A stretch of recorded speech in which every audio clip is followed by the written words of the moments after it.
Today on the MrMaple Show podcast, Matt and Tim count down the top 20 red lace leaf Japanese maples.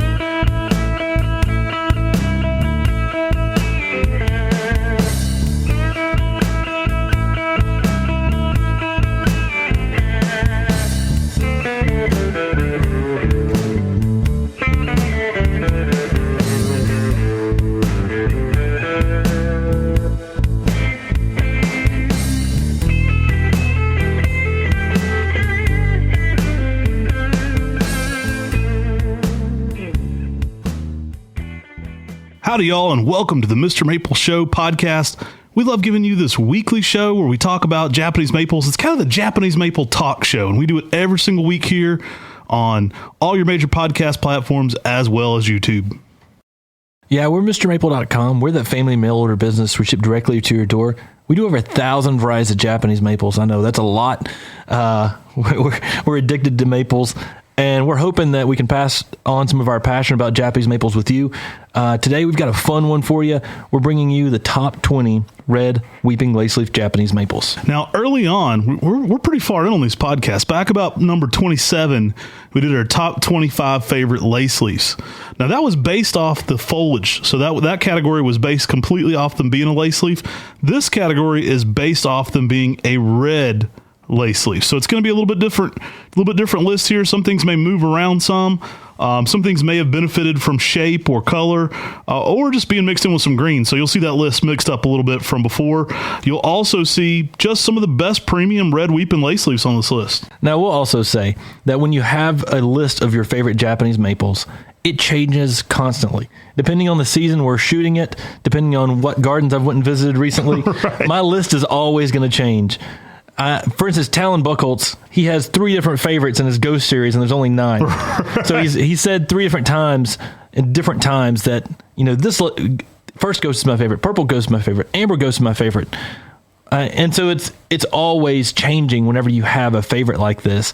And so this list does change a little bit too, and it's been a little while since we shot that last Weeping Laceleaf video. I mean, it's probably been over a year. And well, to be fair, if my qualifier is red lace leaf, some things may move higher up on that list based on that category, that categorization too. So I may look at some things as more of a red lace leaf than others. So that may factor into our decisions. We'll go ahead and jump right into it, guys. We've got a great list here for you here today. We're just doing a top 20 countdown for you. Now, if you like this kind of thing, make sure to give us 5 stars on your favorite podcast platform or on Google reviews. We really appreciate that. We're giving away free Japanese maple content daily on the MrMaple Show YouTube as well. Especially if you're one of our podcast-only listeners, make sure to go hit up that YouTube channel. There's a live chat. It's a lot of fun and a great community there as well. So we're going to break it down. At number 20, we've got Acer Palmatum, Monachello Gardens. Yeah, this is a fun one, guys. Now, Monachello Gardens, been around for a little bit. We kind of evaluated this one here at our nursery. We actually got to be some of the first people to release this one. Richard Hager of Monachello Nursery in a little close to Columbia, South Carolina. He passed a few years ago, but Richard brought this one to us at a garden show, and he said, guys, this thing doesn't burn for me, and it's doing exceptional. I think you should be growing it. We really love this plant for what it does. Reminds me a little bit of like a weeping, darker colored Orangeola in some ways. Kind of has some of the leaf textures of Orangeola. But it's been a big performer. It's been one of our most heat tolerant plants. I could probably put it higher on the list if I'd grown more of them. Like it's that good. The heat tolerance is exceptional there. If anybody's been around Columbia, South Carolina, you know that's one of the hottest places it feels like on the planet. For whatever reason, Columbia feels hotter to me than Dallas. Maybe it's the humidity, but Columbia always seems to just like turn it up to an extra level. Now, Richard was growing Monachello Gardens in full sun. His nursery before he retired was Monachello Nursery. And just a fun legacy plant there. I always love when nurserymen get me their best plants, and I get to continue those on for them as well. I know whenever I first heard about Monachello Gardens, I was thinking that it had to do something with actually, you know, the area called Monachello, the Monachello Gardens. And such an amazing plant, though. I mean, the color on this held so well throughout the season. It's one of those plants that the more I grow it, the more I like this plant. The leaf shape is different than many of the other lace leaves. It's very similar to Orangeola, but that red color more prominent throughout the season. Monachello Gardens, it could reach about 3 feet by 5 foot in 10 years. And it has a strong cascading habit too. So the habit reminds me very much of Orangeola for a weeping red lace leaf. For me, it's a pretty good one. Yeah, there's several things on this list too, and we'll get to them, where we kind of picked one that was in a category of several. Like in this category, I could also throw brocade for shape and texture. I could also throw something like octopus for a similar shape and texture. Great plant. We did pick Monachello Gardens here over those. I found it to be just exceptional on that durability. That really I can't stress enough, but also the color has been phenomenal. Richard described it to me as a Crimson Queen he could grow in full sun in Colombia. And for that alone, I got excited, and it really has performed well at holding those deep, deep colors late into the season. So yeah, got to get on our list here at number 20. Kind of a semi-Area 51 introduction. Richard introduced it, got it to us. We got it into the trade for him, grafted the first ones originally for him. He didn't graft, so we kind of produced this one for him. We don't claim it since he was a nurseryman, but we did help get this one out there. Coming at number 19, we have Acer palmatum Lionhart. Now, Lionhart to me is an underrated red lace leaf. It has a really nice open habit to it that is exceptional. We recently just dug a B&B up that's for sale here at MrMaple. Kind of don't want to let it go. I mean, it's one of the best Lionhearts I've ever seen. I know. I looked at that shape. I'm like, I could kind of use that. I don't know. And sometimes it's hard to let your babies go. And we planted this thing in the field over 10 years ago and forgot about it. And this thing just makes this amazing shape all on its own. And that's the thing I like about Lionheart. It has this upright, open, and weeping structure. So it's upright in the extent that it's more open. It's not just heavily cascading. And it has this more open, semi-pendulous weeping habit on the edges. I think you nailed it when you said underrated. Like that is how I would describe Lionheart completely. Like we recently did some underrated plants at Buckholz. I think maybe that's a series we'll keep going with, like underrated Japanese maples. Maybe maples you've heard about or you know about, but you need to give them a second look. Like Lionheart probably gets skipped by a lot of people. A lot of times it was sold as the red Seryu back in the day. So I think a lot of especially the old timers are like, well, it wasn't a red Seryu. And I think probably it was introduced to them incorrectly. For what it is, it's a darn good plant. I mean, for what it is, I absolutely love it. It's a medium-sized, upright, that after a certain degree gets semi-pendulous. So you get that weeping habit to it. But I mean, in many ways, this will rival Germain's gyration for getting out there quickly. For a lot of people that want a big red lace leaf, it's going to get out there quick. It's going to give you a lot of pruning abilities because you can typically see into the plant. So it's going to be open and airy. It's going to check so many boxes for people that want a fast growing lace leaf. I mean, it really is underproduced in the trade now and underappreciated. Great dark maroon. I would compare the colors to something like garnet or novice shadari.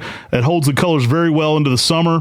Typically late summer, especially in full sun, it can green up a little bit, storing some chlorophyll before that fall color, which is a common theme amongst many red lace leaves. That's something you're going to see quite a bit. But I think for what it is, it stands apart and it holds a unique place for Japanese maples. It really fits a niche and a need.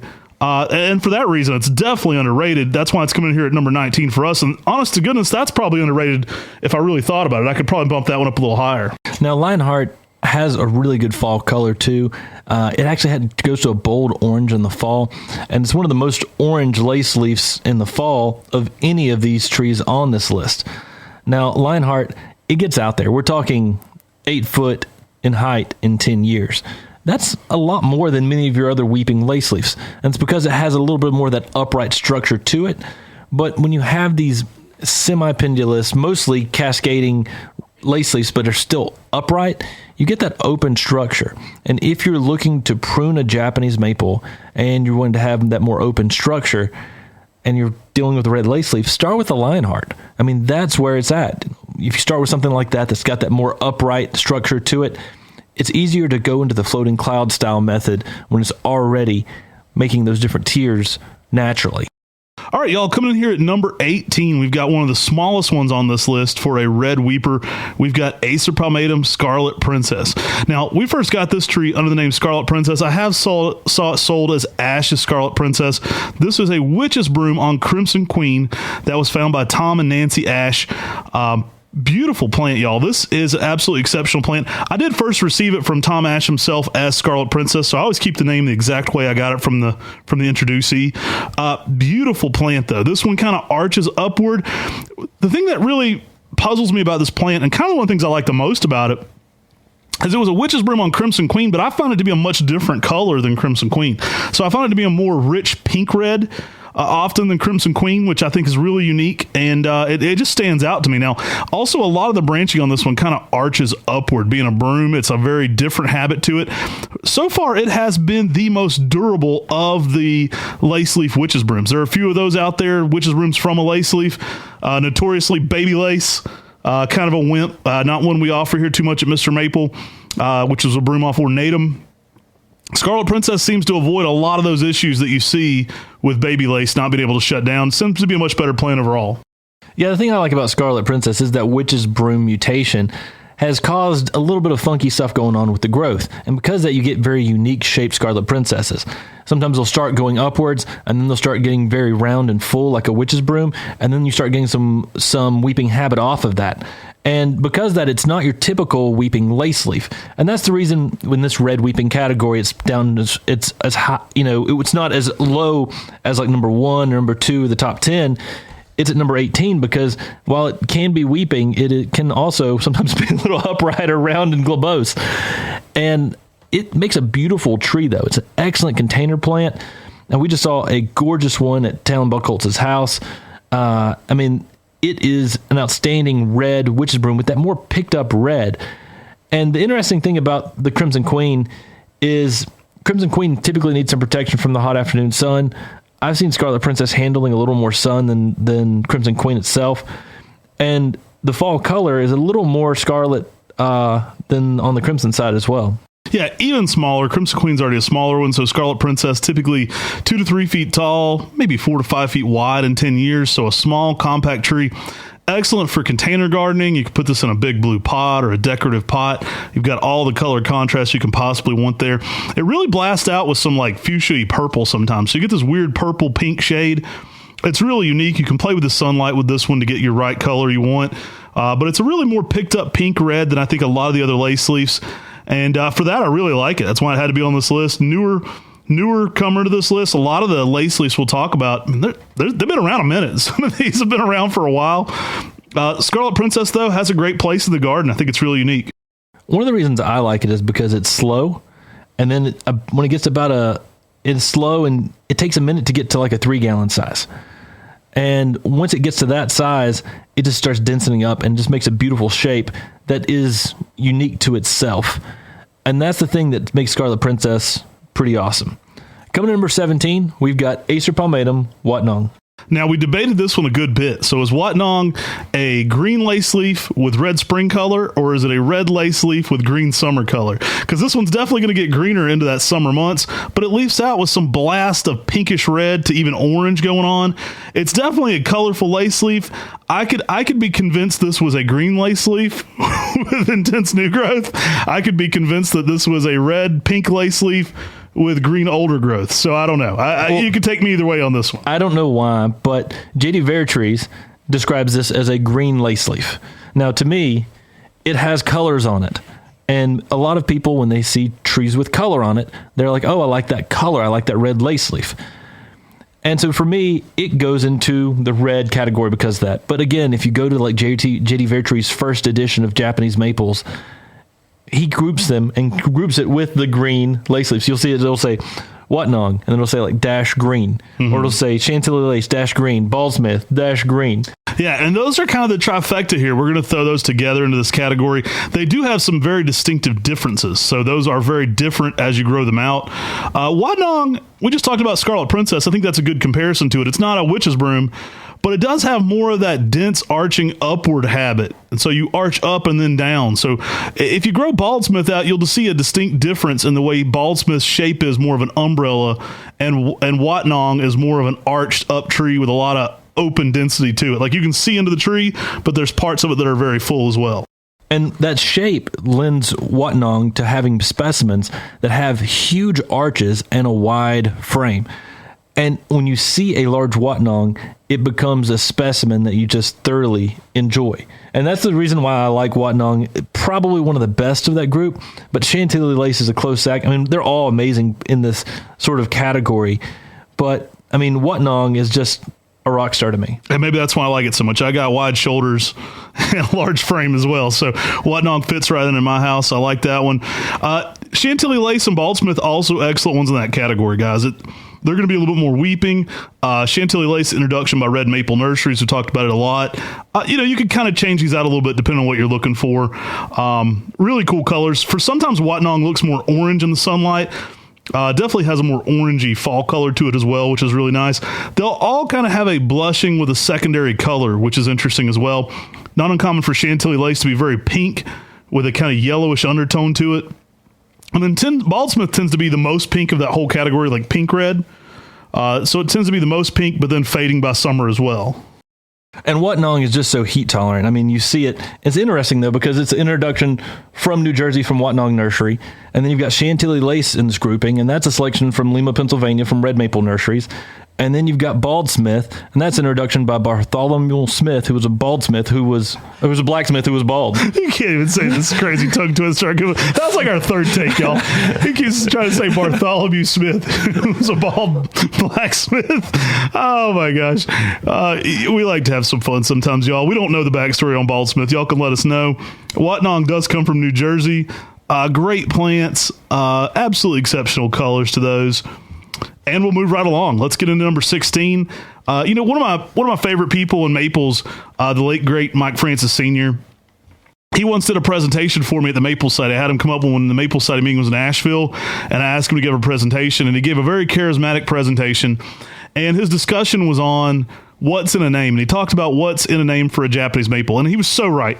And his conclusion that the worst named best Japanese maple was Dr. Brown, because nobody wants a brown tree, because it sounds like the tree itself is brown. Now, I know in Japan, they look at horticulture differently. Many of these shades are described as brown, like an elegant brown. So if you start to translate a lot of the colors in Japan, you'll hear this is a very elegant brown. So some of these dark maroons are described that way naturally. Dr. Brown, obviously not named for being brown, but it's one of the best Japanese maples with the worst name, because Americans, they think brown, they're like, it's dead, right? Like, that doesn't sound good. Like, hey, would you like a brown plant? Did you forget to water it? But Dr. Brown, it really brings it, especially in the early spring. Yeah, I mean, this tree has a unique shade of red that can almost be described as a brown red, unfortunately. And it has a small habit. So this is a tree that gets 3 feet tall, 4 foot wide in 10 years, making it one of the smaller Laceleafs, like Scarlet Princess, on this list. But to me, Dr. Brown brings it too in the fall. I mean, it is a bold orange in the fall. And for a red Laceleaf that goes to that orange color in the fall, it's outstanding. And it's so outstanding, unfortunately, some nurseries I've seen use the fall color for Dr. Brown as a photo for Orangeola. And I'm like, oh my goodness. They're using a photo from Talon Buckholtz and then using it for the wrong tree. It drives me crazy. But Dr. Brown, this is a small, amazing tree that gives you just amazing color all throughout the year in a smaller space. Yeah, I'd kind of throw it in that ornatum group a little bit, like of a grouping. It can really give you an eye to it in the early spring, the yellowish green eye. You can get so much going on those darker colored foliage. So, I mean, it almost does have a chocolatey appearance to it at some stage. So maybe brown's maybe we should have called it Dr. Chocolate. That'd sound better. That'd have been so much Dr. better. Brown, right? That sounds way better. But a great plant overall. I think it's underrated. Looks awesome in a container too. You can do so much with this one decoratively. You can contrast it with annuals or sedums very quickly, because that color has so much contrast going on with itself. So many great uses for Dr. Brown, though. I think it's one that as a collector, you got to have in your collection. Maybe we'll redub it Dr. Chocolate. Not really. I never change names, but I do like that better. I know there's those people who named Trompenberg Dragon Claw. It's like, oh man, just stick with the original name. Right. We never changed from the original names. All right, coming in at number 15, we've got Acer palmatum Anaba shadari. And I could argue this is higher, because this is one of my dad's first red Laceleafs. To me, this is such an amazing tree. It can give you more of a purple red tint to it. And it has a stronger weeping habit as well. Yeah, this one is heat tolerant, goes great in the deep south. It will green up a little bit late summer, so just know that about it. Like late in the summer, if you have it in full sun, it will get a little bit more green tint to it. Holds that red really long into the summer, though. It's one of the darkest, best red colors. I love the leaf on it. The leaf is really crisp. It makes a really nice head to it, too. You get kind of a nice round dome to this one going on, and it just makes a great overall plant. Typically a little bit more of an umbrella shape, a 5x6, typically in 10 years, so it's a good grower as well. And just a great overall plant. Now, a lot of people love this one. Dad would sell this one all over South Carolina. A lot of them sold in Columbia because it's very durable. We were just looking at one in the Riverbank Zoo that was from Dad way back in the day. It's a great Japanese maple, and for a lot of people, it's going to fit exactly what they're looking for a red weeping Japanese maple. I mean, I like it because it's durable. It's fast growing for a weeping red lace leaf, and it gives you some good color out there in the garden. So it's easy for a lot of people to grow. So, I mean, it's easy to see why I'd put this up higher, maybe. I mean, I could argue this one much higher on my list, maybe top 10, but falling at number 15, Shadari, I mean, it's one of my favorite trees. It was one of our trees first red lace leaves we put on our website. We had the yellow sedum underneath. We've got the tree at Mom and Dad's yard that's got that sort of purple red color, and it just contrasts so well. Mm-hmm. And that photo became, it was one of our first more viral photos. So everyone kept sharing it because the color contrast with the yellow and the Shadari being a little more purple red on the color. There's several that may be synonymous with Shadari. There's several that are listed in the books as potentially similar. I've seen people say that Red Select could be potentially synonymous. There are definitely some similarities with some of what's sold as Garnet. Not always synonymous, though. But they definitely have a lot of similarities there. I always liked what Mike called Everred. He always called it Never Red, but you can get some good colors on Everred. Shadari, for me, tends to outperform those. I do distinctly see a difference in Shadari and Everred. Red Select seems to be the Everred most of the time. I have seen them mixed up a little bit in the trade, though. What's sold as an Shadari can vary a little bit. I think we have the right form from the old school back in the day, the way Dad was growing it. It's a good plant, though. It's tough. It's durable. It tends to be bulletproof for us. Looks great in a container. Fills out a container really well. And it does exactly what you're looking for in a red lace leaf. It really fits that void perfectly. Now, coming to number 14, we've got a tree that, I mean, I could be argued this isn't a red lace leaf, or it could be argued it is. Some of these are hard. This is Acer palmatum Sweet Lorraine. And Sweet Lorraine is a reticulated lace leaf Japanese maple. Newer selection by Talon Buchholz, one of his introductions. He's just now really starting to get more on the market, mainly through MrMaple. And it's reticulated like a pink red in the early spring. I could be talked into believing this one is a Matzo Murray that's upright but dense. I don't know. It's so tricky. It's all over the place. It kind of has more of a lace leaf reticulatedness to it. Really unique plant, though. I love that it has that Ghost Series-like vibes going on with a more lace leaf-like habit. I mean, again, we were just out at Talon Buchholz's home, and we saw a specimen of Sweet Lorraine there, and I was just like, man, see that tree in spring color out in the ground. It grabs your attention. It's like a pink red. And literally I walked up to him like, what is that? Is that Sweet Lorraine? And I just got excited whenever I saw it as Sweet Lorraine, because, I mean, that's one of the older specimens at Flora Farm that's at Talon Buchholz's home. Yeah, great colors on this. Sometimes you get pinks, purples, all kinds of stuff going on there. Falls a little bit into that category with Felis. Felis maybe even a little bit more lace leaf looking than this.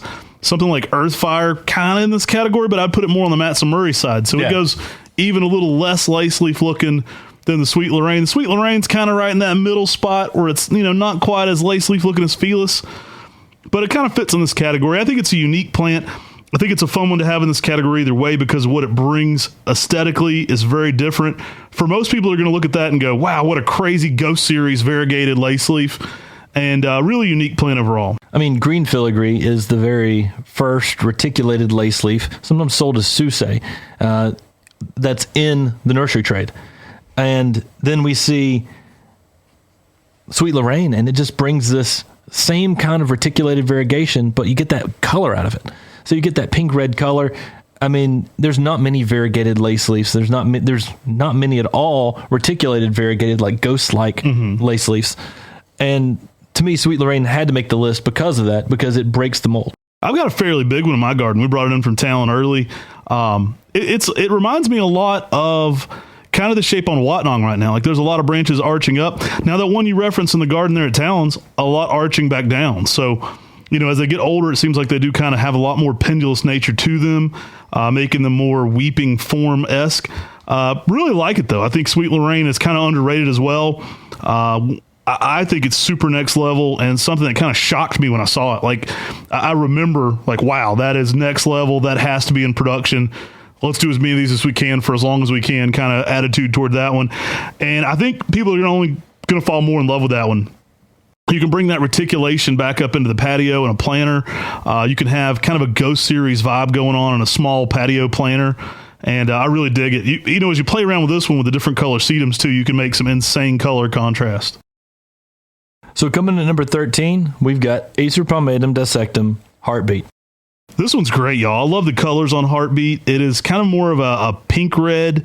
You can get some just real beautiful shades in this one. Almost think of it a little bit more like Fire Glow sometimes, or Red Flash, where you get that secondary color of growth that's so colorful that it almost contrasts with itself. Like Red Flash will have these new growth shoots where it's like dark maroon, but then there's this like fire engine red growth coming out of it. I get a little bit of that with Heartbeat sometimes. I also get a little bit more pink red going on with Heartbeat sometimes. So really nice one, incredibly compact, so it's a lot smaller than a lot of the others on this list, making it awesome for the container garden or the small deciduous conifer garden or just a conifer garden in general where you want some deciduous splash. It's going to come in there and kind of give you a big impact in a little space. Yeah, it was a selection from New Zealand that just really stood out. I mean, for me, it's got a more picked up red color to it, and the fall color on Heartbeat is pretty consistent as well, being a bright red. But for a red lace leaf, it's probably one of the most consistent. It's one of the most consistent and best fall colors of the red lace leaves. I mean, with a name like Heartbeat, it's easy to love it because you got the good red color. You're thinking red, thinking Heartbeat. I mean, it's kind of got those things that people love about Bloodgood already. Mm-hmm. People hear the name Bloodgood, even though it was the guy's last name, they associate it with the color red. You hear Heartbeat, you know what color this red lace leaf is going to be. All right, y'all, coming in at number 12. We kind of got one that's cheating a little bit. I'm not going to lie. I feel like this one might be cheating a little bit, but I like it, so we're going to let it slide. The judges said yes. Shoe Shadari, Acer Palmatum Dissectum Shoe Shadari. Another Talon Buckholz introduction. This was a 401 introduction there by Talon. We actually just shot a original cultivar highlight of the very first one. It's right outside Talon's house. So, I mean, he put this one near and dear to his heart when you plant one of your introductions right outside your doorstep. This is an absolutely beautiful plant that has some of the best oranges you'll ever see. So we're going to kind of count it. It's in the orange category, but we're throwing orange red. Yeah, it's orange red. Now, this thing has some nice red color, orange red new growth color to it, and it matures kind of to like a blue-green. And so, I mean, it doesn't fit in the green category to me because I've already stated that if it's got that new growth flush on top of it, that's a different color. It even has such a strong border to it, too. Yeah. I mean, it feels more red than green, but again, splitting hairs here. We're splitting lace leaves here. Hey, overall appearance, there we go.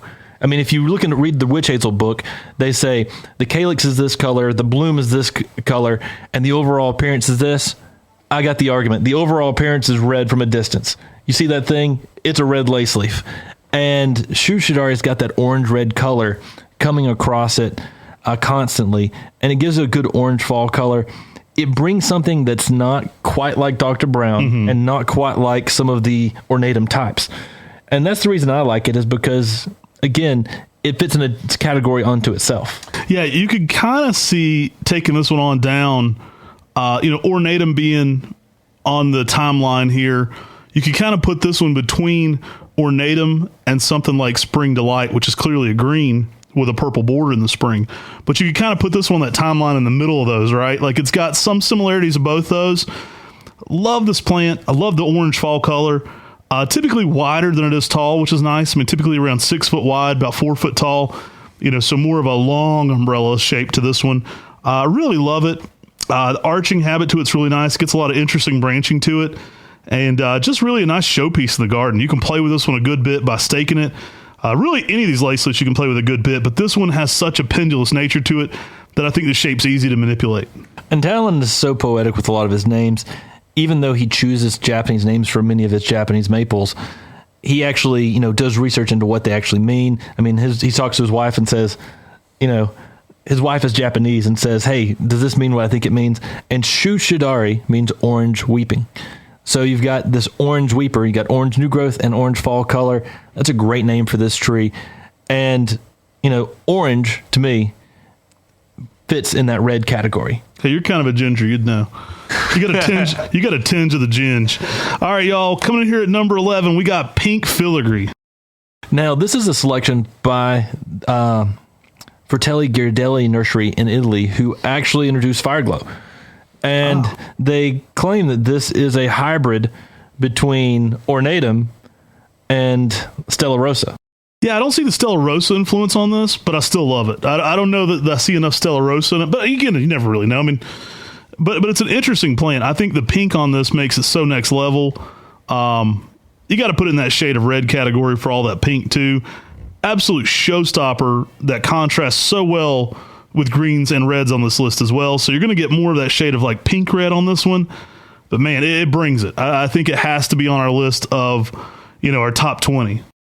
Now, I think it's because it gives more of that pink red color in the spring, and then it can bronze up a little bit in the summer, so it can get a little ornatum-like. But that red color was so reminiscent of the red color they get on Stella Rosa. But pink filigree, I mean, it just brings it with a unique pink color that you don't get out of many Laceleafs. Mm-hmm. I mean, there's not a whole lot of pink in the trade. I mean, we got Sweet Lorraine, which is a new reticulated style, but there's not much that can bring it the way pink filigree does.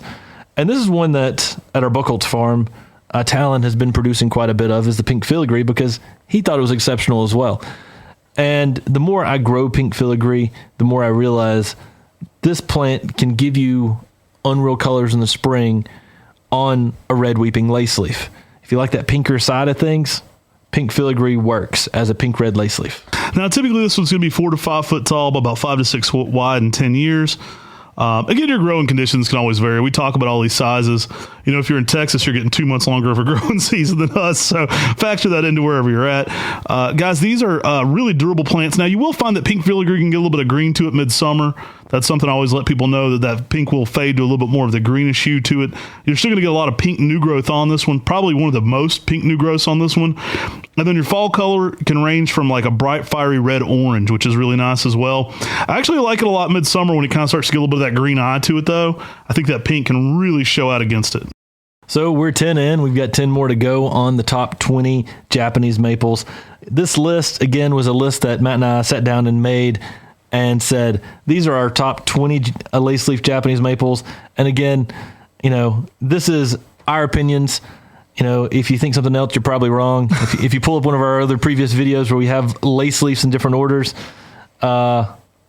this is our list for today. I told Joe this while we were on our last trip to Buchholz. I said, sometimes I disagree with people who aren't me. He thought that was pretty good. I said, that's true, though. Sometimes when people aren't me, I disagree with them. So coming here at number 10, you can't disagree with this one. Actually, I could put it farther up on our list, too. All these are hard, guys, because there's so many hitters. I think the only disqualifier for why this one isn't higher on the list is it's not in the trade more. And we're doing our best to get that changed around. We've got Acer palmatum dissectum Firefall. This is a picked up red that holds its color throughout the season. To me, this is one of the best red Laceleafs with that weeping habit that's going to give you not your maroon color, but that more cherrier red color. I mean, it's been able to handle heat. It's been able to grow for people really well across the country. Mm-hmm. And it's got a gorgeous weeping habit. If you're looking for that more picked up red, I don't think there's a better red Laceleaf in the trade. Yeah, it kind of is the fire glow of Laceleaf. So I mentioned that before, but this one kind of takes that category by storm. It's got everything you want in a bright picked up red. I've seen it doing well in Augusta, Georgia in full sun. I'm a big fan of what this one does. It can get a bit confusing. There's too many Firefalls out there. there's Fireball, there's Falls Fire, and then there's Subuldianum Firefall as well. So they can get kind of confusing. Obviously, we're talking about Acer palmatum dissectum Firefall, all one word. Too many names too close to that one. Acer palmatum dissectum Firefall, though, is what we're talking about. And that one is on point, y'all. It looks good in a container, looks good in a sunny spot. Don't be afraid to put this one out in a pretty high sun exposure in zone 8. Going in zone 9, especially here in the deep south, you start to get that panhandle and below, you're going to have to do shade. Once you get below the panhandle, really Japanese maples don't work below the panhandle of Florida. But zone 9, Florida, yeah, they're probably going to do pretty good. Zone 10, not so much. So as you get into that zone 9 area, you're definitely going to be giving Firefall more shade. But guys, areas like Columbia, South Carolina, areas like Georgia, Alabama, Louisiana, this tree is going to really take a lot more sun than you expect and do excellent. I mean, I like it because it seems to do everything that a novice shadari does, but a more picked up red, and it holds its color better throughout the season. That's true. We have been producing more and more numbers in this one because it's just been a phenomenal plant that continues to outachieve other plants on this list. And like I said, had it been bigger influence on the trade and been in the trade longer and had more impact kind of culturally on Japanese maples, that's a weird way to look at it, but I could see this being higher up on the list. I think it could definitely be moving up on the list in the years to come. All right, y'all, coming in here at number 9, we've got one that definitely has a cultural impact for Japanese maples. Maybe one of the trees that is the most common in the United States for good reason. We got Acer palmatum Crimson Queen. Now, I think part of the charm of Crimson Queen is people could say it, right? Like in the 80s when Japanese maples were taking the world by storm, especially the U.S. markets, people were starting to get introduced to Japanese maples, and they were starting to become something that the home gardener, like our grandmother, was getting into.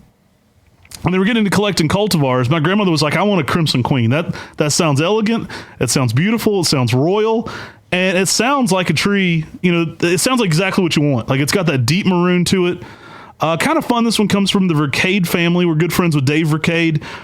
His family famous for so many different conifers. But Crimson Queen, an American classic here. And it's in every garden center in America for good reason. You don't see it as much in garden centers as you used to be honest. Like it has kind of faded away a little bit. And for that reason, we should be bringing it back. It's a great plant. One of the reasons I like Crimson Queen too is its density. Typically, this is a very full, thick plant you don't see into as much as some of the others. So if you like a dense look to it, Crimson Queen may be your tree. Now, Crimson Queen is just a rock star in itself, and the original Crimson Queen is phenomenal. I like Crimson Queen because it holds its color red in the shade better than many of the other red lace leaves. There's probably one that I think could beat it in holding its color in the shade. It's coming. But Crimson Queen stays low and has a nice wide spreading habit. The problem with Crimson Queen is because it has a name like Bloodgood that people can say, big box stores, when things get they lose a label. If it's an upright and it's red, they throw a Bloodgood tag on it. If it's a weeper and it's red, they throw a Crimson Queen tag on it. Yeah, it's kind of watered what this one is down. And so there's a lot of trees out there that people think are Crimson Queens that really aren't. And you can tell by the color, there's a difference in the sublobes too. It just has a very different, elegant feel to it. And the shape of Crimson Queen is naturally low and wide. One thing I love about Crimson Queen is it may be my favorite true red, so like that dark maroon category, fall color. This tree can just hit some insane pink reds. I've had it be Osakazuki fiery red. I've had this tree reach some of the highest splendor for like a bright picked up pink red especially. Love it in the fall. Beautiful plant, great container plant. Again, it loves the shade. I don't recommend it for high heat sun exposures. That's probably one of the downfalls of Crimson Queen is that you don't want to put this one in full sun, in Columbia, South Carolina, where that Firefall may have worked a little better. But Crimson Queen, it's got its place and it's absolutely gorgeous. I think this plant is kind of underrated again. It kind of had its heyday and then it kind of disappeared a little bit. You don't see it in the big box stores correctly much anymore. Like you used to see this one out there more. And the true form of Crimson Queen, absolutely exceptional plant. That's why it's in our top 10 here.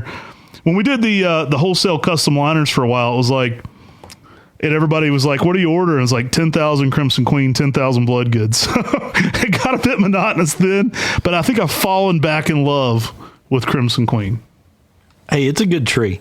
And if you're looking for a traditional weeping lace leaf with some protection from the hot afternoon sun, that's an excellent tree to go with. Now, coming in at number 8, we got something a little more flair. All right, guys, we're up to Hana matoi. Now, you guys heard us talk about this one a lot. We love it. It's a variegated tree by our friends at Tsukasa Maple Nursery. Absolutely just next level plant. This one, you will need to prune any of the reversion out of it. Once it all gets one color, it doesn't come back, kind of like rainbow. So if you have all dark red, you're going to have to prune a little bit of that for the color, accentuating that pink red coloration. Surprising how well this one can do in sun. It tends to do great in full sun up to zone 7 and 8, which is quite shocking. I've seen it doing really well in full sun exposures in Atlanta, which was really impressive, especially once established. Now, given this one shade, you're going to be more of a tricolored tree, more pink, white, and green. Putting this one a little bit more sun exposure, it's going to mimic a little bit of what everybody likes about Lillian's Jewel. It's going to be a bright pink on red. Now, again, this is a selection by Yutaka Tanaka at Tsukasa Maple. And the interesting thing about this is you can take a Japanese romanji and throw it in a translator to try to figure out what it means. And you get an idea a lot of times of what they mean. I know Hana means flower. And whenever I look at matoi, a lot of times it would be like personality, like it's a flower of a person is the assumption I was starting to make. And then when we talked with Yutaka Tanaka, he took us in and, started drawing out names on the boards and explained to us what a lot of his introductions meant. He was basically saying that matoi is a mop-like totem that they use today still in a lot of ceremonies, but it was kind of like the in front of firemen during the Edo period. They would have these people going down carrying these totems to let people know the firemen are coming, get out of the way. It's kind of like a siren back in the day. And they also let us know that like the firemen were like, those were like the heroes to the samurai. When a lot of your houses are made out of paper and stuff, a fireman's a pretty big deal. So these guys would come in and save the day. They were like superheroes in many ways. And so these mop-like structures, reminiscent of the shape, and then the flower being all that pink coloration. So a Hana matoi. So, just so cool to get the history behind a plant like that and the name and sort of culturally what it means. It's 1,000 times better than trying to use Google Translate. Right. You can never understand some things without sitting down with the person who named it. That's just kind of how it works. So that was one of those beauties of actually spending some time with him. We actually spent several hours on multiple trips, just kind of him teaching with a whiteboard, honestly. And we had a translator and going, well, what does this mean? And he was so gracious to spend his time explaining these things. Now, we had several nurserymen come to us a few years ago, and they said, guys, we need a name for the reverted form of this. We sell the reverted form of Hana matoi. It's quite popular. And we feel like an ethical way to offer this one is with a cultivar name, because you know what you're getting still. So you're getting, a defined set of traits there that a lot of people choose. Now, we sell the reverted form of this as Prince Charming. I think it's an excellent plant. I think you're always going to have reverted ones in the trade too. So I think it's a wise way to offer this one when you don't have the variegated form as well. Now, with Prince Charming, the interesting thing about it is beautiful, the unvariegated form of Hana matoi, all in its own respect. Mm-hmm. It's not your typical red. It's a more pink-red color, and it's got that weeping habit that people love. And so just because Hana matoi doesn't have variegation doesn't mean that it's a bad tree. It's similar to the idea behind Nancy's Legacy and Toyama Nishiki. Another variegated form that can revert a little bit, but having a good backup for what that can be is an ethical way to sell it. But it's also a great plant. Like, we used to sell the hound out of that plant back in the day. People would come in the greenhouse and find the reverted form of Toyama Nishiki and say, I've got to have this. This is crazy colors. Sometimes those are some of the most colorful trees in the summer, especially Prince Charming. That's one I think, people might look at it underratedly because it is a reverted form, but I think people that aren't introduced to it that way are going to be shocked at how cool it is too. It's cool. Yeah, the pink-red color is amazing on Hana matoi, and when it doesn't have the variegation and it's Prince Charming, it's a little more vigorous growing tree. And so it'll grow a little bit bigger because it doesn't have that variegation on it as well. So there's some good positives on both sides of things, but it's interesting that you can offer Hana matoi, and then, if you grafted off of one part of the tree, it might be Prince Charming. I think it's the best way to do it. And as long as people know what they're getting, I think people are going to be absolutely in love with it, whether it's Hana matoi or Prince Charming. All right, y'all, coming in here at number 7, we got another cheater. We're bringing another orange one. We've got our ginger here to certify that orange is red. So Tim's gonna count it. I'm bringing in Jeto orange here at number 7, and it's a personal favorite of mine. This one, absolutely exceptional. I love the eye. It's got a yellowish eye with an orangish red border to it. It can get kind of dark red. I've had it be some dark shades of red. I could almost be talked into believing this one's variegated. It's got more of an eye than variegated, but that eye to it is exceptional. It's two-tone. It's just really shows out. If it's variegated in the way that Sumagaki's variegated, it does lose that to more eventually a greener shade with reddish new growth in the summer. And then again, one of the best shades of orange you'll ever see on a Japanese maple on Jeto Orange. Now, we've been saying for years that Jeto Orange was introduced by Jeto Nursery in Germany. And we were recently told by Larry Stanley that he said it was introduced by actually the North American branch of Jeto. I was like, oh, I had no clue. I think they're related. So yeah, it's like they're closely related. It's the Jeto family. It definitely is. But Jeto Orange is one of my unique lace leaves I love because it's got a unique sublobe to it too. So the leaf just sort of hangs there differently. And the orange-red color of the spring color stands out. I mean, you walk through a greenhouse, you see all the red lace leaves in a greenhouse, and you see Jeto Orange. And it just draws your attention because that orange, more picked up orange red is just so interesting. And as this tree starts to get that yellow-green eye in the center of the lace leaf itself, it becomes even more attractive. And when you see this thing in fall color, like we shot the video at Dr. Kritikos' home of Jeto Orange in fall color being just that pure orange, there's nothing you can't love about this tree. I mean, you just love Jeto Orange. It's beautiful. I love the spring color on it. I think that's the thing that really draws me to it. Late summer, though, those new growth flushes over top really bring it all together. That probably qualifies it more for this reddish category more than anything. But it looks great in a container. You could put this one in a pot. And again, the contrast is done. Just get you a colorful pot and put a Jeto Orange in it. Everything's going to look great. Absolutely phenomenal plant. And yeah, more orange than red. Disqualifier there, but darn good plant. So coming in at number 6, we've got Acer palmatum Dragon's Fire. This one's dope. Great name, great plant. Probably one of my favorite in that ornatum kind of category. Again, another one that can kind of get a yellowish eye going on. So you get that fire of the dragon. Kind of looks like a dragon breathing sometimes. Like that spring growth can have yellows, oranges, reds all at the same time in the leaf. Looks like a little bit of fire blowing up. The fall is that way too. I mean, you can get yellows, oranges, and reds on Dragon's Fire in the fall. So it's just got a multitude of colors going on. In that ornatum group, it is quite a standout in that group. It typically reaches 4 feet in height by about 5 to 6 foot in width in 10 years. So it's a good to mid-sized Japanese maple. But that ornatum group, where ornatum, miyun, there's a couple different ones in that group. Dragon's Fire just really gives you a good, like that bronze red, that orange red kind of color that it's just not your deep maroon. It's not your cherry red. It's not your orange red of something like shadari. It's like a bronzy orange red. It keeps changing too. I mean, this is a photographer's dream. Go look at it in early spring, go look at it in mid-spring, go look at it in late spring, go look at it in summer. It's going to look different every single picture you take. Like, it's going to be different. Again, great fall colors. Can green up a little bit late season, but darn good plant overall. Great name. Dragon's Fire really, it adds to the imagination of the tree because the name's good too. So like the tree's already great, and then the great name kind of just adds to it. Like a Dragon's Fire, and it kind of encompasses what you think of when I think of this tree. Great container plant. So if you want to put this in a big pot, it can kind of drape over the sides, give you a lot of color going on there. But yeah, all around home run hitter. Hard to beat Dragon's Fire. Now we're getting into our top 5, y'all. It's getting sticky. These are going to be the hardest to pick. We're cutting hairs here. We're cutting lace leaves, but we're down to the top 5 best red lace leaf Japanese maples. Let's get into our top 5, Tim. Coming at number 5, we've got Acer palmatum Edgewood. Now, this is in that ornatum group, but it is pretty spectacular. I'd almost consider this more of like a lavendery purple some seasons. Like I've had it be very nice purple. I've got pictures of it in Ed Shin's garden where it's just intense purple colors. I mean, if Purple Ghost is purple, I've seen it be as purple Ghost some seasons. So, I mean, it can get some nuts colors in there. Then fading to more of a red midsummer, more of a green late.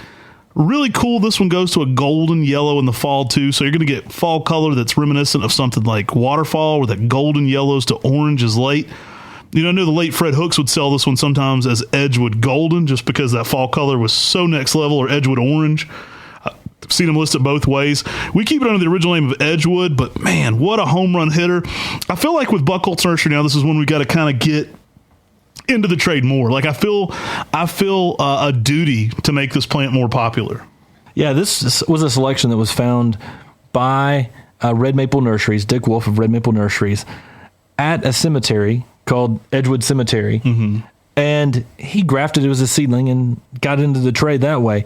It's real interesting, though. I mean, I've had Ed Shin and Jay Acer go in and take photos. I've seen him take photos of this up close in the spring. And as it's unfurling with that red, it sometimes even has golden tinges to the leaves in the early spring. It's so next level. It's incredible on that. I know we shot down at Tom Cox's before he passed and went down and visited him and saw his arboretum and everything. One of Tom's favorite Laceleafs, too. Yeah, it's one of Tom's favorite Laceleafs. He had it right beside his driveway. He loved it. People that know about Edgewood, and I feel like not enough people know. So I feel like it's my job now to get Edgewood out there more. I think it should be as common as Waterfall and a few more on this list, in that red category. I feel like its status needs to grow a little bit better out there in the maple world. We haven't got it into as high level number production yet, but I feel like it's duty to kind of introduce the world to what Edgewood can do. So coming in at number 4, we've got Acer palmatum Orangeola. Another just home run hitter, y'all. Orangeola, great plant, super durable. You've heard us talk about this one a lot. Does great in full sun exposures. Really kind of the Dr. Pepper of maples. You get all those different colors going on at once in the early spring. I don't even know what color this is. You tell me. Like in the early spring, it can be so many mixes of colors. There's so many different flavors going on in that one. You can look at it in the spring. There's darker shades. There's lighter shades. There's orange shades. There's red shades. I like it the most in the summer. You've heard me say this a lot, but this is one of my prettiest Japanese maples for June and July. We think of a lot of Japanese maples. We think of them in early spring and then in fall. Well, Orangeola, I think, separates itself from the pack in June and July. A lot of things are in their most bland stage in July. The new growth on Orangeola can be quite exquisite, where you have greener, older growth, reddish orange new growth, and then like pink tips to orange tips on it. You can get so many great colors going on with that contrast, and it really makes just a pairing unto itself. Almost looks like flowers on top of the green plant in the summer. Now, the thing that's interesting about Orangeola is perhaps one of the most exceptionally weeping selections of any of the Laceleafs. So if you're going down a weeping red Laceleaf list, this is one of the most weeping, and it's red. So it's got a lot of things going on for it. It was a Maple of the Year with the North American Branches of Maple Society. It's one of my favorite trees because that color dynamics keep changing all throughout the season. When you keep having the orange, red, new growth flushes, and all the different shades of red this tree can provide, every week it looks different, and it looks beautiful every week. And there's no ugly period for it. It just constantly keeps evolving and changing and always giving something extra out there in the garden. It's a pretty special tree. It's got so much uniqueness to it. Courtney Daniels, one of our customers, had a very prominent placement of these when we used to go visit her place in the past, where there were like 6 Orangeolas made into a mountain range. And I absolutely love that.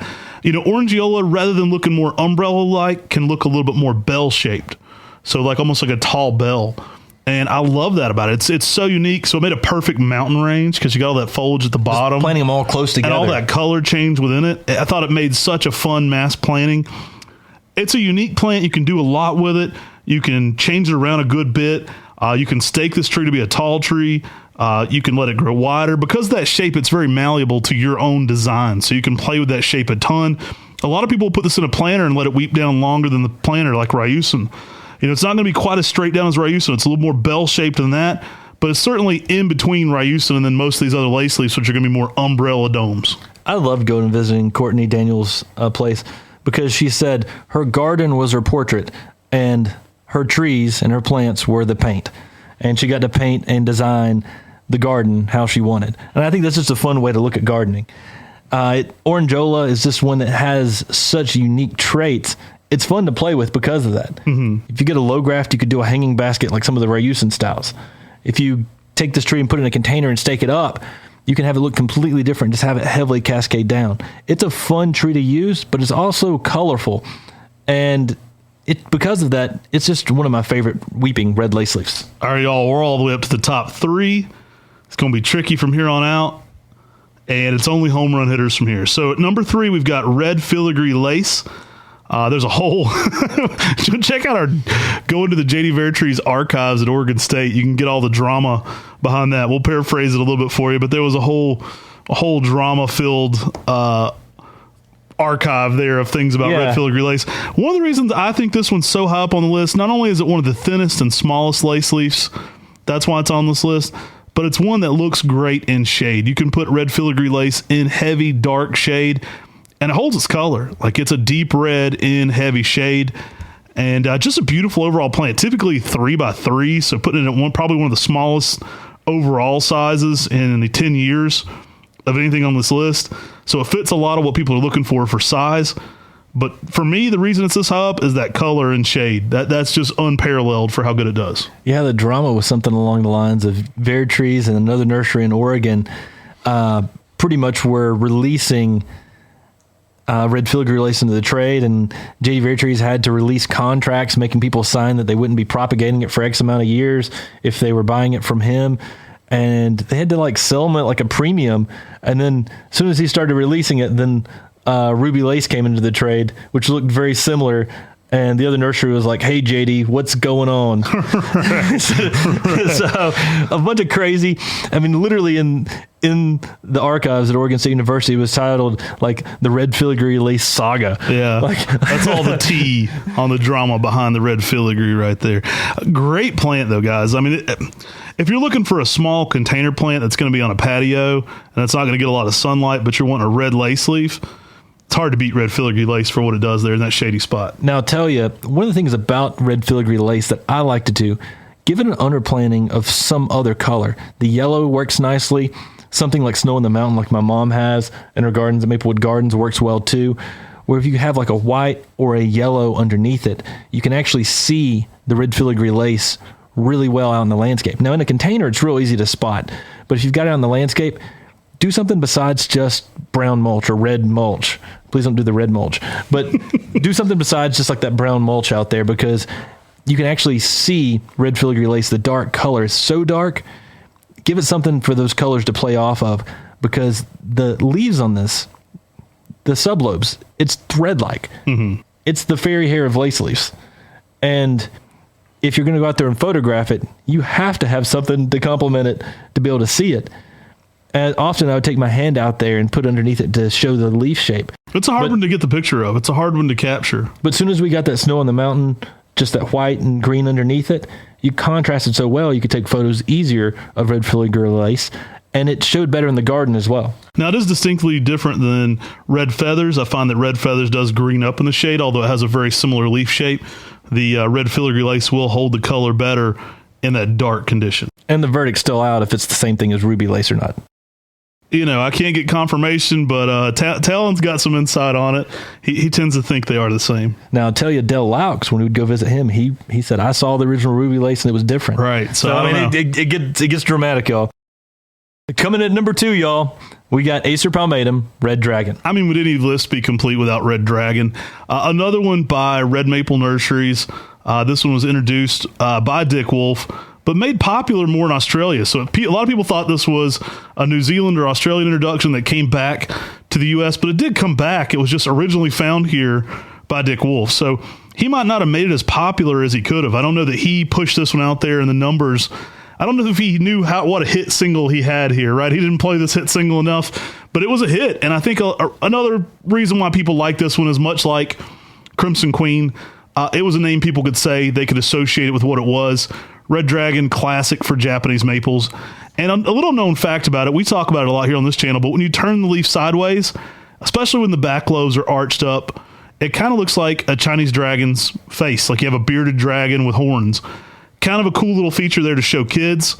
It's like, well, let me show you where the dragon's at, you know, and then the kids will never forget that. They'll always come back to Red Dragon, and they'll associate that leaf shape with that face. Yeah, for me, Red Dragon, it handles itself well in the heat. It performs well in higher heat settings. But when you grow this tree in the sunlight, it has that fire glow effect. And what I mean is it gets orange red to the backside of the foliage. So when the wind blows, it looks brighter than your typical red lace leaf. And so you get the dark maroon color on top, the orange red on the backside of the foliage. The overall appearance, especially when it's windy, is a bright red. And that makes Red Dragon stand out from many of the other lace leaves.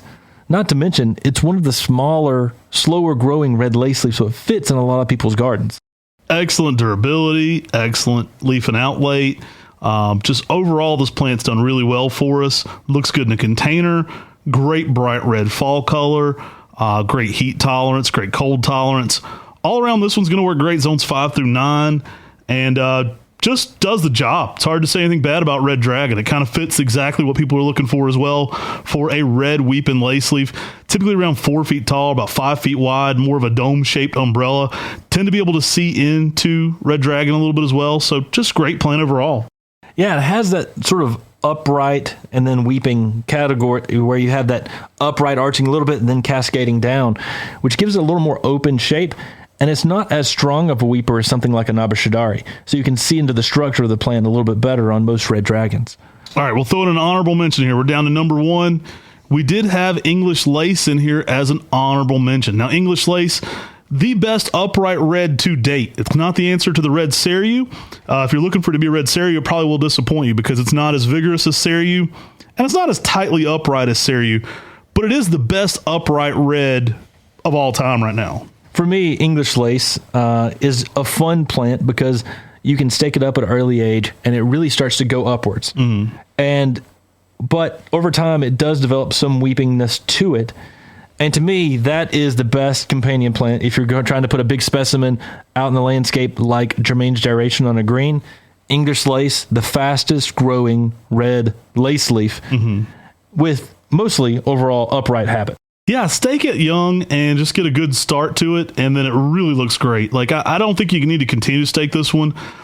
I mean, mine on my garden compares a lot to my shape of Kihachijo, which I think has an upright, then kind of some plateaus going on to it. You definitely can get some branch that kind of weeps down from there, but I think the overall nature of this plant does want to go upright. We put it in there an honorable mention because we have been talking about all weepers to this point. And it kind of weeps, but it kind of doesn't. Yeah, it kind of fits that upright category as well. Kind of a hybrid there in the middle. But guys, we're all the way down to number 1. I'll let you do the honors, Tim, with the drum roll. Number 1 is? Turkey Mama. Turkey Mama. Our viewers at home will know exactly what that's all about if you're a long-time viewer. Acer palmatum Tamukeyama has been around for 300 years, y'all. It was introduced by Kobayashi Mijin over 300 years ago. There's a reason why it is the blood good of lace leaves. Like, it's out there, it's durable, it's late to leaf out, it's full sun, it's fast growing. There's a lot of reasons why Tamukeyama's been around for so long and continues to be such a great plant. Now, the story to the Turkey Mama is we were at the Nashville Lawn and Garden Show, and Tim was talking to somebody about Tamukeyama. And a lady walked by and she said, "Did that boy say Turkey Mama?" We could never let that go. That's like my favorite thing ever. But Tamukeyama is an all-time Japanese maple. I mean, it's there's a reason why it's number 1 on this list. It's a champion for a lot of great reasons. That later to leaf out can't be understated, especially here in Western North Carolina. It's a great quality for a maple that leaves out 2 to 3 weeks later and everything else. You avoid those late frost. Gives you a little bit more winterization. I mean, it definitely gives you some protection over the kind of unexpected freezes we get early here. Yeah, the name Tamuki is basically the hands folded region in Japan, and Yama adding that together pretty much means like hands folded in prayer mountain or hands folded in prayer on a mountain, which is kind of cool to think about. But Tamukeyama itself is such a great tree. And the reason I like it, it holds its color well. It's easy for people to grow. It goes in cold climates well because it leaves out 2 weeks late. But Tamukeyama itself has a weeping habit, but it's open. So it's a little more dense than something like Red Dragon. It's that in-between stage of like Red Dragon and Abshitari, where you get a tree that's holding its color very, very well, but you get a weeping habit, but it is a little more open and a little more upright in its arching habit, which allows you to get in and prune and shape this tree and turn it into whatever you want in the garden. Such a fun tree to play with and such an easy tree for many people to grow. When you're growing this side by side with something like Crimson Queen, you're going to see the differences so apparently because that Crimson Queen's so dense. And like you said, you can see the base of Tamukeyama typically with minimal pruning. Like, you don't even normally have to open that one up much to see into it. There's some very older ones you may have to open them up to see the base, but they're a great plant for what they do. They make a natural design that's very easy and very pleasing to the eye. That can't be understated in why this one's very popular as well. Typically 6x6, so a little faster growing than some of the others on this list. It's been one that's done well in Atlanta. It's been one that's done well in Columbia. It stood the test of time in Alabama. This is a Japanese maple that can handle high heat, full sun exposures in a lot of the country. It's exceptionally durable. It's exceptionally classic. I mean, it's been around for over 300 years. We talk about Kobayashi Momiji-in. That's the nursery that introduced Ryusen. And they go all the way back to Tamukeyama back in the day. So it's pretty cool to see that. Tamukeyama, though, just one of those Japanese maples that you got to have in your collection. It's like Bloodgood. It's like the quintessential red lace leaf. Yeah, it's hard to beat. Again, a lot of people always put this as one of their favorite Japanese maples. From Tom Cox, he would talk about how great it was. It was one of his first Japanese maples he planted. Mm-hmm. And it's hard to beat it. And that's the reason why it's been around for over 300 years, and it's still one of the best trees out there in the trade today. This and Crimson Queen are probably a lot of people first introduction to Japanese maples. So like a lot of people got into Japanese maples because of Crimson Queen and Tamukeyama. A lot of people got those early on. They said, wow, these are really cool. What else is out there? And so it was kind of that gateway plant into Japanese maples. And Tamukeyama's probably done that more than any other tree. I mean, Tamukeyama and Bloodgood as well. But Tamukeyama is a lot of people's first plant. They think of a lace leaf. They go, do you have them bonsai-looking ones? And they think of a lace leaf. And then is it more weeping or more upright? You know, you kind of go through the basics when you're first explaining what maples are to people. And they're like, well, it's more weepy, I guess. One of them cut leaves, you know, one of those things. And eventually they start to understand a little bit more of what it is that makes it so cool that it's a Japanese maple. And Tamukeyama probably opened more doors to people to Japanese maples than any other plant. I mean, I just remember people coming up to us at garden shows and saying, I want one of these weeping Japanese maples for my erotic garden. Oh, gosh. And his wife slapped him up the side of the face and said, exotic, you idiot. Exotic garden. But he was looking for a Tamukeyama. And it was one of their first Japanese maples. I mean, that's what it is. It's the tree that's the gateway into people learning what's in the world of Japanese maples. All right, y'all, thanks for watching our top 20 lace leaf Japanese maples. If you haven't already, make sure to smash that like button if you're watching on YouTube. Share our videos. Go give us 5 stars on your favorite podcast platform. You know, if you're listening to us on Spotify or Pandora or any of those, make sure to give us some reviews there. You can also go review our nursery on Google Reviews. That helps a lot. And if you like this kind of stuff, you can always support us by shopping on MrMaple.com. Take care. God bless. And have a great day.